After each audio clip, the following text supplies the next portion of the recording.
Welsh name will help celebrate the area's culture and heritage. Let's go straight to John Maguire now, who must have the best job of the morning. Morning, John, and I know that you know how to say this properly.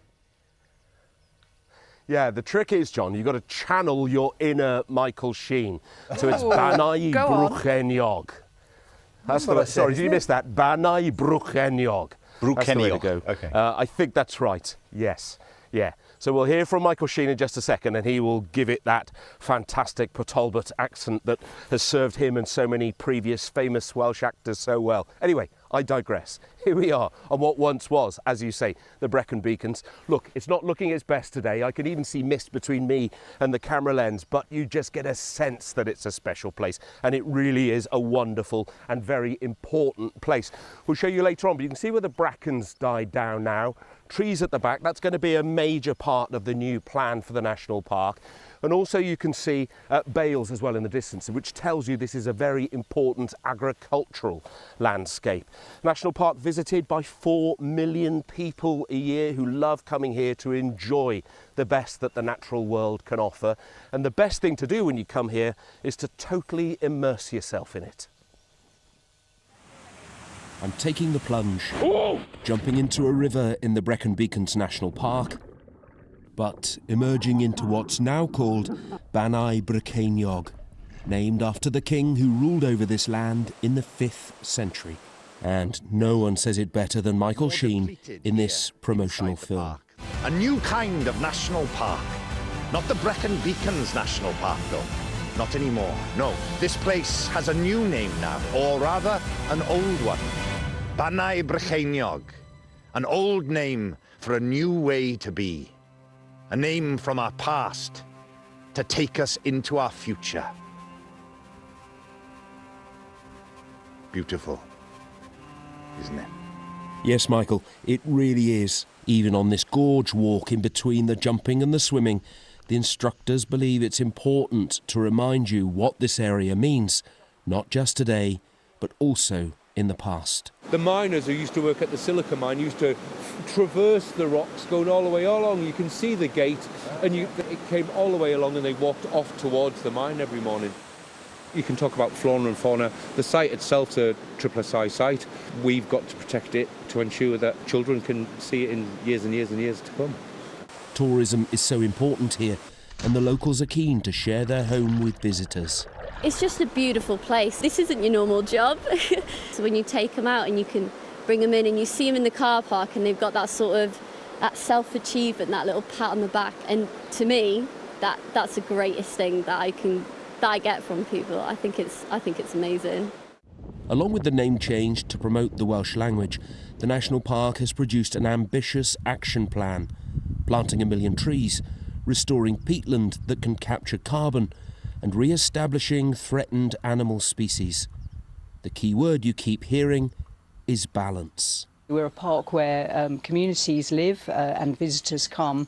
And in a way, we've got kind of out of balance between people and nature and the climate and so on.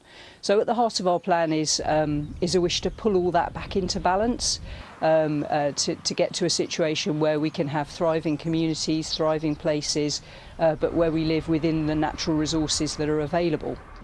The park sees 4 million visitors a year, but is also the home and workplace for rural communities. Come on, girls! This landscape is shaped not just by geology, but also by farming and the food it produces. It is a wonderful place to live, but there are areas outside of the national park which are equally as beautiful and deliver as much of what we do.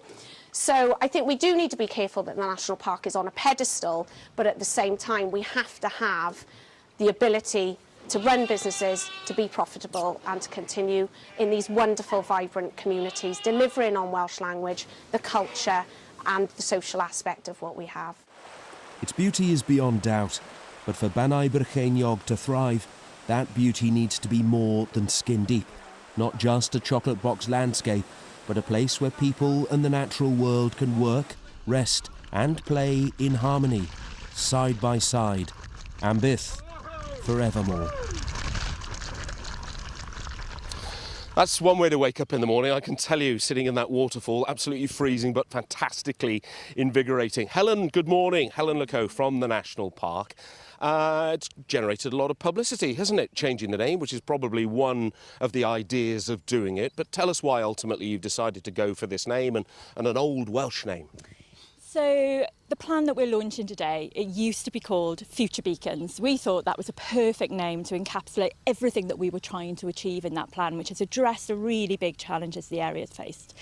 Perfect until we did a Welsh language workshop and we found out actually that the name was the one thing that was really wrong with the plan, because the translation of Brecon Beacons, Bannau Brycheiniog, actually is a really ancient name for this whole area of the national park, whereas Brecon Beacons, it's just the central hill, which you should be able to see behind me. Pen of Hand was not there, sadly. But yeah, so actually that was one thing that was really wrong. It was like an uncomfortable truth, but it's sort of this thing that you think, well, you can't really do anything about. But then our comms team were looking at our old logo, which was the brazier. They were thinking, does that actually relate back to the place? They were finding the same things that we were finding. So in the end, it just felt the right thing to do, to not only change the name of the plan to Dyfodol y Bannau the future, but also to go back to our roots, to use the ancient name for this beautiful place, Bannau Brycheiniog. Well, it certainly captures the imagination and it twists the tongue as well for people who don't have Welsh as a first or maybe even a second language. Regards to the plan itself, seems to be very, very ambitious. You've set yourself very ambitious targets. For starters, 1 million trees. How on earth have you got enough room for those? Because of course this is an agricultural landscape. Will there be enough room for them? There is, and it's a massive balance, and that's one of the big problems that we've got. The way the landscape looks, it's as beautiful it is because it's a productive landscape. It's farmed. There are a way to find a balance between the productive use and working with nature as well. So we're working with some amazing partners. We've got what we call our Ser Bannau, which means stars of the Bannau Beacons, and they are working to do amazing things like plant 1 million trees. So that's Stump Up for Trees. They've got this amazing project. They're taking the bracken scrubland and they're turning it into native woodland. So yes, it's going to take a while, but I've got every faith it will happen. You're determined. They are. Diolch yn fawr. Thank you very much. Good to see you this morning. So, massive plans. One of the things they want to do is reverse the species decline that there's been here throughout the National Park. That is a target 2030. They also want to be net zero for carbon emissions by 2035. So, along with that ambition, they've got specific targets that they say they are determined to meet. It's going to be a fascinating period ahead, I think. Anyway, from here, back to you two, stuck in that cooped up, horrible little studio. It's not that horrible. Yeah, OK, compared to where you are, it's pretty grim, I have to say. And that's going to look spectacular as it gets sunnier as the morning goes on. John, thank you for now. We'll be back there later. That's pretty, yeah.